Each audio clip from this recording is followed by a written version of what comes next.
जब 2014 में मोदी जी सरकार में आए थे तो लोगों को ये उम्मीद थी कि भ्रष्टाचार बड़ा काम होगा और सही मायनों में भ्रष्टाचार का काम चल भी रहा है। इसके साथ साथ उन्होंने जिस तरीके से डिजिटल जो पेमेंट्स को प्रमोट हुआ, लगातार कई गुना डिजिटल पेमेंट्स बढ़ी।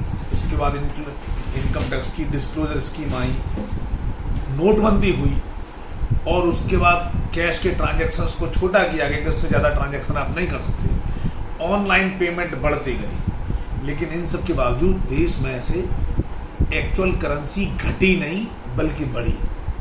इसका ये मतलब है कि कहीं ना कहीं करेंसी की ज़रूरत देश को है। ऐसे में रिजर्व बैंक ऑफ इंडिया ने CBDC लॉन्च करने का फैसला किया। जानते हैं क्या होता है CBDC? CBDC का मतलब है सेंट्रल बैंक डिजिटल करेंसी।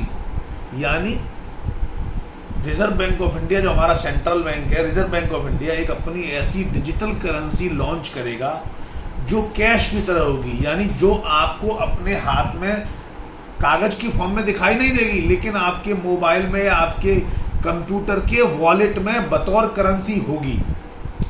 और जैसे आप फोन पे या दूसरे किसी ऐप के वॉलेट में पैसे रख लेते हैं अकाउंट से निकाल के, उसी तरीके से जैसे आप बैंक से पैसे निकाल के अपने पर्स में रख लेते हैं, उस तरीके से सिस्टम होगा और यह कैश की तरह सिस्टम होगा।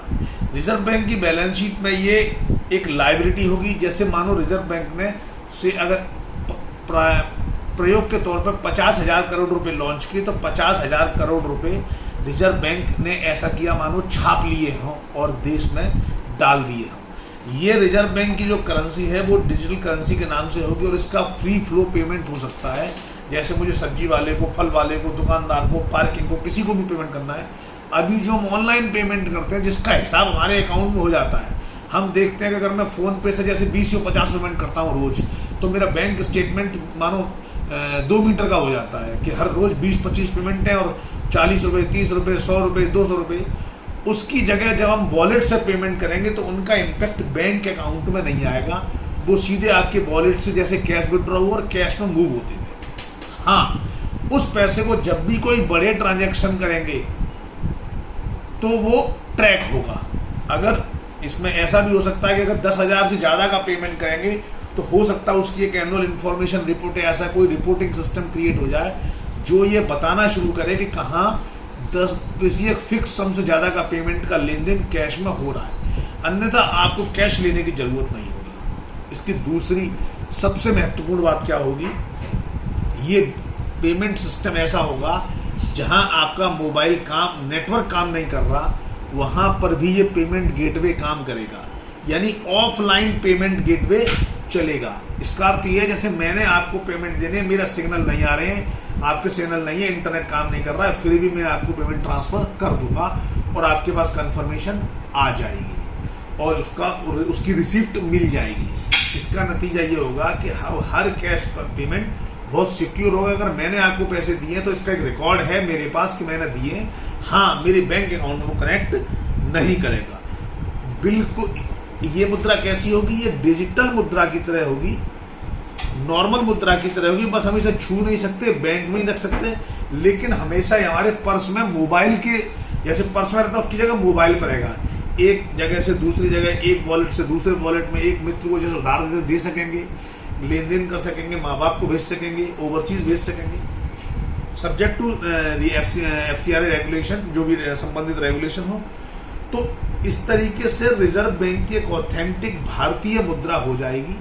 अभी हमने थोड़े दिन पहले एयरटेल मनी या इस तरह के मनी चल रहे थे, उन सब की जगह एक ऑथेंटिक मनी हो जाएगी।